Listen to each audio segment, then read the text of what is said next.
আসসালামু আলাইকুম। কেমন আছেন সবাই? আশা করি যে যেখান থেকে আমার ভিডিও দেখেন সবসময় সবাই ভালো আছেন এবং সুস্থ আছেন। আজকে রান্না করে দেখাবো গরুর মাংস দিয়ে কাঁঠালের বিচি। চলুন দেখে নেই এই দারুণ রেসিপিটি কিভাবে তৈরি করেছি। প্রথমেই একটা প্যান চুলায় বসিয়ে নিয়েছি, খুব ভালো করে গরম করে নিব। তারপর এখানে দিয়ে দিব সরিষার তেল এবং সয়াবিন তেল, দুইটা মিক্সড করে আজকের রান্নাটি আমি করব। প্রথমেই এখানে দিয়ে দিব পরিমাণ মতো সয়াবিন তেল। সয়াবিন তেলটা দেওয়ার পরে এখানে দিয়ে দিব পরিমাণ মতো সরিষার তেল। সয়াবিন তেলটা আমি পরিমাণে বেশি দিব এবং সরিষার তেলটা পরিমাণে একটু কম দিব। আপনারা চাইলে দুটো সমপরিমাণও ব্যবহার করতে পারেন। এখন দিয়ে দিব গরম মশলা। গরম মশলা অল্প দিয়েছি আমি। এবার দিয়ে দিব দুটো তেজপাতা। ভালো করে একটু নেড়েচেড়ে নিব, গরম মশলার ঘ্রাণটা একটু বের হয়ে যতক্ষণ পর্যন্ত না আসে। এখানে আমি 1 কাপ পরিমাণ তেল ব্যবহার করেছি। এখন এখানে দিয়ে দিব 1 কাপ পরিমাণ পেঁয়াজ কুচি। এখন সব কিছু খুব ভালো করে কিছু সময় ভেজে নেব। কিছু সময় ভেজে নেওয়ার পরে এখন এর মধ্যে আমি দিয়ে দেব পরিমাণ মতো লবণ। লবণটা দিলে খুব দ্রুত পেঁয়াজগুলো ভাজা হয়ে যাবে। দিয়ে দিলাম। এখন আরও কিছু সময় খুবই ভালো করে এটা ভেজে নেব। আরও বেশ কিছুক্ষণ ভেজে নেওয়ার পরে এখন এর মধ্যে আমি 2 টেবিল চামচ পরিমাণ আদা বাটা এবং রসুন বাটা একসাথে দিয়ে দিব। এখন এটা খুবই ভালো করে ভেজে নিব যতক্ষণ পর্যন্ত না আদা এবং রসুনের যে একটা গন্ধ থাকে কাঁচা, সেটা চলে যায়। খুব ভালো করে কিছু সময় ভেজে নেওয়ার পরে এখানে বাকি উপকরণগুলো আমি দিয়ে দিব একে একে। এখানে নিয়েছি 1/2 চা চামচ পরিমাণ লবণ, 2 চা চামচ পরিমাণ হলুদ গুঁড়ো, 1 চা চামচ পরিমাণ মরিচ গুঁড়ো এবং 1 চা চামচ পরিমাণ গরম মশলা গুঁড়ো। সবগুলো এখন আমি একসাথে দিয়ে দিলাম।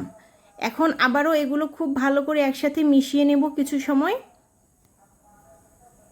পেঁয়াজ ভাজার সময় আমি অনেক বেশি লবণ দেওয়ার কারণে এখানে আমি 1/2 চা চামচ পরিমাণ লবণ ব্যবহার করেছি। এখন লবণটা আপনারা আপনাদের পছন্দ অনুযায়ী দিয়ে দিবেন। এখন এখানে দিয়ে দেব শুকনো মরিচ। আজকের রান্নাটি আমি শুকনো মরিচ দিয়েই করে দেখাবো। শুকনো মরিচ দিয়ে এভাবে মাংস রান্নাটা অসাধারণ হয়, যারা খেয়েছেন তারা অবশ্যই জানেন। এখন মাংস দিয়ে দিব। এখানে 1 কেজি পরিমাণ মাংস আছে। মাংসগুলোকে একটু ছোট করে কেটে নিয়েছি। আপনারা আপনাদের পছন্দ অনুযায়ী সাইজের কেটে নেবেন। আপনাদের পছন্দ অনুযায়ী ঝাল কম বেশি করে নেবেন। এখানে ঝালের পরিমাপটা আমি বলে দেইনি, গুঁড়ো মরিচটা শুধু কালারের জন্য ব্যবহার করেছি। এখন সবগুলো খুবই ভালো করে মিশিয়ে নিব। 5 মিনিটের মতো মাংসগুলোকে ভেজে নিয়েছি। এখন অল্প পরিমাণে কিছু কাঁচা পেঁয়াজ এর মধ্যে দিয়ে দিব।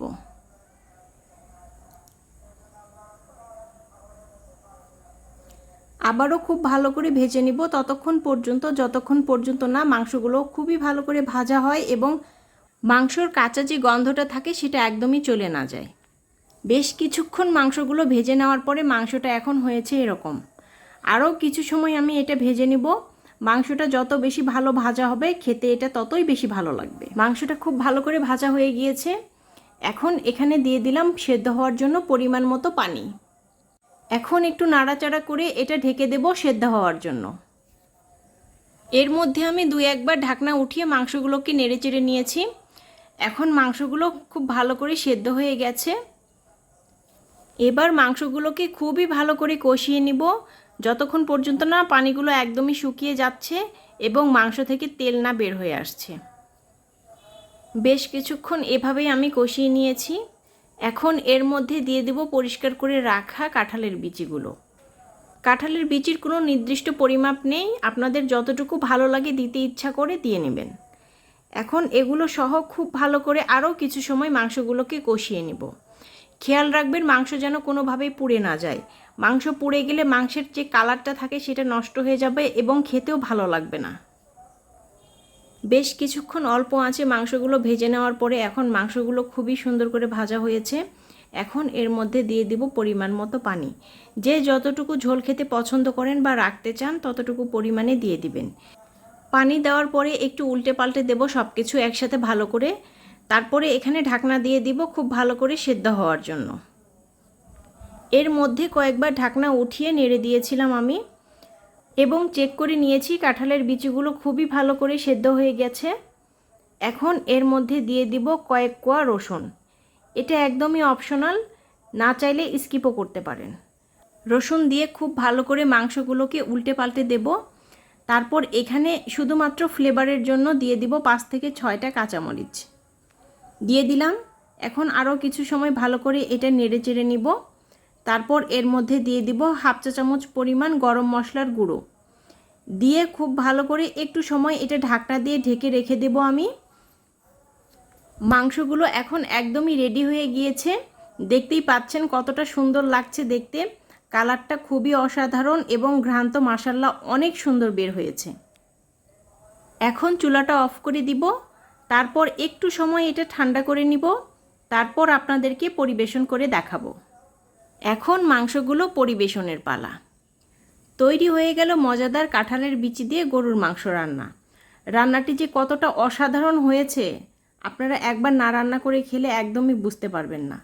অবশ্যই রান্নাটি বাসায় ট্রাই করবেন এবং আমাকে কমেন্টে একদমই জানাতে ভুলবেন না কেমন লেগেছে। ভিডিওটি যদি ইউটিউব থেকে দেখে থাকেন তাহলে অবশ্যই চ্যানেলটিকে সাবস্ক্রাইব করে দিবেন এবং ফেসবুক থেকে যদি দেখে থাকেন তাহলে অবশ্যই পেজটিকে ফলো করে দিয়ে ভিডিওতে একটা লাইক দিয়ে দিবেন। আশা করি ভিডিওটি অনেক ভালো লেগেছে আপনাদের কাছে। যদি ভালো লেগে থাকে তাহলে অবশ্যই প্রিয়জনদের সাথে শেয়ার করতে ভুলবেন না। আজকে এই পর্যন্তই, আবারও নতুন পর্বে আপনাদের সাথে দেখা হবে। সবাইকে শুভেচ্ছা জানিয়ে বিদায় নিচ্ছি। আল্লাহ হাফেজ। আসসালামু আলাইকুম।